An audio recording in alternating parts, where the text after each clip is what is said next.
Donc en salle, on a le roi de l'écho gastrique Allez, dans super. l'écho entral, Fabien Donc Swisser. patient ambulatoire, retrait de matériel d'ostéosynthèse, retrait de clou tibial, c'est ça? Absolument.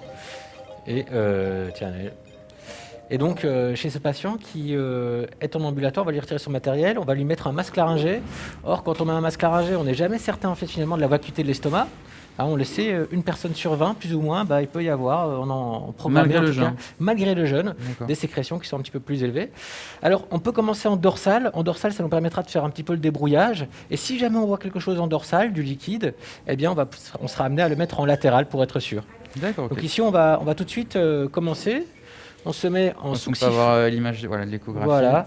On va se mettre juste en dessous du processus xyphoïde. Hein, vous voyez sur cette image déjà les vaisseaux, avec le foie que vous voyez tout à fait à gauche. Et ici, vous voyez les vaisseaux qui sont en dessous, le foie qui est à gauche. Et cette structure que vous voyez un petit peu ronde, je vais faire un petit gel. Hop. Avec ici cette partie-là que vous voyez ici, qui représente en fait l'antre de l'estomac. Ici. Et là, Fabien, c'est plein ou c'est vide alors?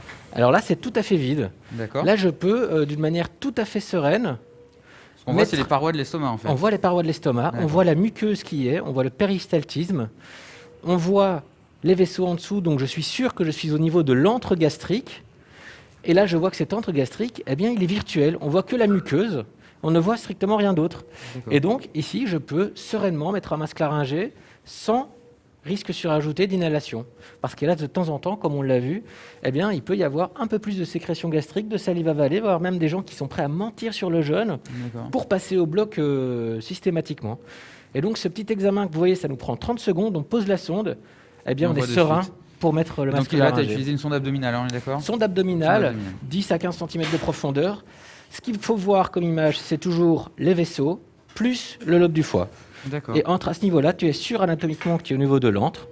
Et si tu es au niveau de l'antre, c'est bon. Parfait. Donc ici, petit geste quotidien quand on met un masque laryngé et qui nous permet d'être serein quand on... Merci beaucoup, Ouais. Fabien. On va À rendre votre l'antenne service. au studio du coup. Allez, à tout à l'heure. C'est gentil de nous passer là. Mais on est un peu de temps en temps. On essaie de Merci, Fabien. de se renseigner. Merci. Alors c'est la matinée, c'est la matinée. Donc on a un petit peu de tout. C'est vrai que ça part d'un côté et de l'autre parce qu'en fait, évidemment, vous vous doutez qu'il y a toutes les salles qui travaillent. Toutes les salles travaillent et toutes les salles ont des techniques évidemment qui utilisent l'échographie qu'on peut appeler point of care, POCUS, le fameux POCUS. Et donc classiquement, effectivement, Fabien, je ne sais pas si tu m'entends, mais vous avez donc utilisé l'échographie chez ce patient uniquement en décubitus dorsal. Alors tu l'as dit, normalement il faut un décubitus latéral qui permet C'est de vrai sur l'écran? Ah non. d'optimiser. Alors, attends, on t'entend. Alors, je sais pas ce qui. On t'entend là. On t'entend, Fabien. Est-ce que tu m'entends? Non, t'as pas l'air. Bon, c'est pas grave. Donc, l'idée, c'est que normalement, on est en décubitus latéral, qui nous permet évidemment de sensibiliser la vision de l'antre gastrique. Alors, quoi qu'il en soit, c'est quelque chose qu'on doit faire maintenant de façon pas systématique, mais enfin si on peut le faire de façon plus en plus fréquente, c'est toujours bien, puisque comme tu l'as rappelé Fabien, il y a un certain pourcentage de patients qui, malgré le jeûne, et dans la majorité des études, soit les études de Perlas, de Bouvet, ou les études qu'on a fait ici dans le service, montrent qu'effectivement, en pratique, par exemple ambulatoire, on a jusqu'à 13% de patients qui sont porteurs d'une image d'un estomac qui peut être considéré comme recélant des liquides, voire des solides. Et sur le plan des solides, sur la série qu'on avait, on avait 3 à 5% de patients qui avaient des résidus solides. Donc c'est quand même, alors que c'était la chirurgie ambulatoire. Alors c'est vrai qu'en urgence, c'est encore beaucoup plus, vous le savez, bien évidemment, et que ça a été beaucoup traité également chez les parturiantes, notamment, qui montrent à peu près les mêmes pourcentages qu'on a vus en ambulatoire, et qui donc évidemment doivent rendre attentif quant à l'utilisation d'orthèses pharyngo-laryngées. Alors, avec notre anatomiste et la tablette, Laurent, est-ce que tu peux mieux nous signifier exactement où se trouve l'antre par rapport au foie, par exemple, etc. Donc, que les gens qui n'ont pas trop l'habitude voient bien la façon dont on repère cet antre gastrique.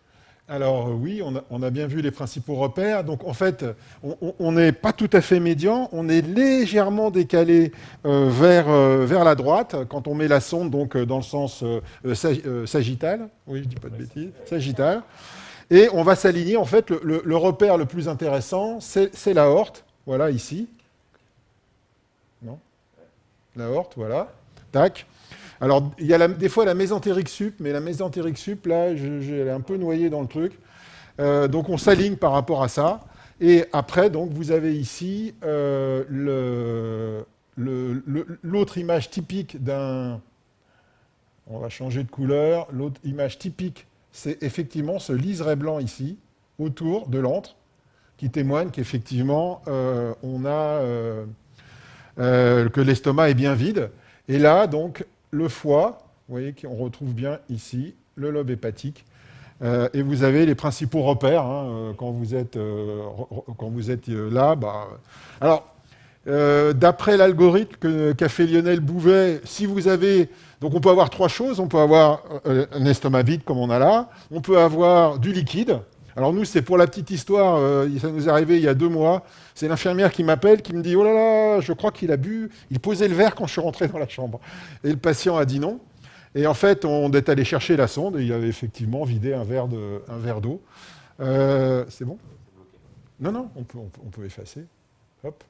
Il avait bu un verre d'eau, donc on l'a repoussé et 1 heure après, on l'a... Oui, je l'ai jeté. Il est gelé. Et 1 heure après, il est redescendu, on a refait l'écho, et qui était effectivement à ce moment-là, comme vous avez ici. D'accord. En tout cas, ce qui est sûr, c'est qu'on a une vision qui est importante. Vous avez vu, chez ce patient, on voit très clairement effectivement que l'estomac est vide. Alors ça, c'est vraiment important. Vous avez vu avec quelle rapidité, lorsqu'on sait bien le faire, on voit ça. Alors, il aurait été intéressant, évidemment, et tant mieux pour le patient, mais il aurait été intéressant de voir un estomac plein. Au moins, on aurait montré un certain nombre de choses. Mais clairement, vous serez surpris si vous faites ça régulièrement chez vos patients, y compris des patients qui ont complètement compris les règles du jeûne préopératoire, etc., en chirurgie ambulatoire. Je vous assure que vous serez surpris de voir un certain nombre d'estomacs avec un contenu liquidien, voire un contenu solide de la veille, chez un patient qui est peut-être particulièrement anxieux, qui a une vidange gastrique extrêmement lente. Voilà. Les diabétiques ont une gastroparésie et qui ont plus... Ça, ce sont des choses qui doivent être bien dites. Et à l'opposé, c'est quand un verre d'eau, moins d'1 heure après, vous refaites, il n'y a plus rien. Et donc, c'est ça vraiment permet de décaler la chirurgie ou au pire, ou de ne pas décaler la chirurgie, ou alors de changer de technique éventuellement, ou de passer finalement de mettre une sonde d'intubation si on a un petit doute aussi, et pas un masque laryngé. Voilà, ça permet d'être plus safe et de modifier éventuellement. Après, dans notre étude, on n'avait pas modifié, sur tous les patients qu'on avait, on n'avait pas eu beaucoup de modifications de protocole d'anesthésie. Je me rappelle plus du chiffre. On avait quand même des modifs. Alors, on avait des modifs sur lorsqu'on voulait faire une ALR, évidemment, ça modifiait rien. Ça modifie pas. Mais lorsqu'on avait masque laryngé prévu, chez plus de 60% des gens on avait modifié pour soit faire une anesthésie générale sans intubation, soit passer sous ALR, en fonction de la possibilité. C'est quand même important. Donc ça, c'est des choses qui sont assez classiques. Est-ce que Laurent, on ne tense pas encore en nous disant vous êtes en retard. Vous avez ici les 3 types d'images. Avec donc là, vous retrouvez l'image que vous aviez vue. On va refaire. Que vous aviez vue là précédemment. Vous voyez ici avec l'antre vide et cette espèce de liseré de la musculeuse qui est autour. À côté, au milieu, c'est du liquide. Voilà. Et complètement à droite, c'est quelqu'un qui vient de faire un bon gueuleton. Alors oui, l'autre chose aussi qui est dans l'algorithme, alors je ne sais pas si je dois l'avoir ici, on va avancer. Voilà, ça c'est l'algorithme qui est proposé par Lionel Bouvet de Lyon, en fonction. Donc si vous êtes en décubitus dorsal, à 45 degrés, ce qui est l'idéal, mais ce n'est pas toujours faisable, que vous voyez du liquide ou du solide, ce n'est pas la peine d'aller plus loin, l'estomac est plein et on peut s'arrêter là. Si par contre l'estomac est vide, ça vaut le coup effectivement à ce moment-là d'augmenter la sensibilité de l'examen en mettant le patient en décubitus latéral, en l'inclinant, on va dire, sur le côté droit, et le contenu gastrique passe dans l'antre et va permettre d'augmenter la sensibilité, voilà, et de pouvoir voir effectivement et s'assurer que l'estomac est réellement vide. Alors classiquement, il n'y avait pas de doute sur le patient que Fabien nous a fait tout à l'heure en salle. Mais classiquement, il faut justement mettre ces deux positions. C'est-à-dire il faut sensibiliser évidemment la possibilité qu'on ait de voir l'antre avec un contenu liquide éventuellement ou un contenu solide. Donc il faut effectivement sensibiliser les choses.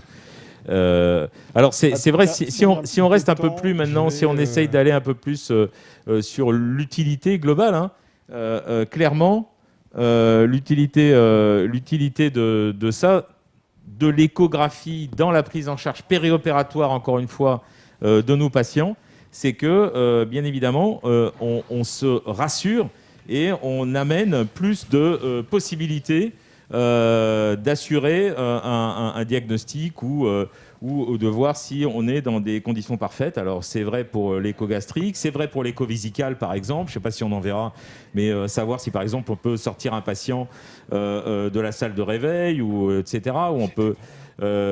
donc ça, c'est des choses qui sont utiles. C'est vrai aussi, par exemple, alors on en verra sans doute d'une écho cardiaque de débrouillage, voir à un moment donné si, par exemple, un patient peut recevoir des liquides et a une possibilité de fluid challenge, pas forcément dans le cadre d'un sepsis, mais également dans le cadre d'un besoin périopératoire. Tout ça, c'est des choses qui vont être amenées dans la fameuse vision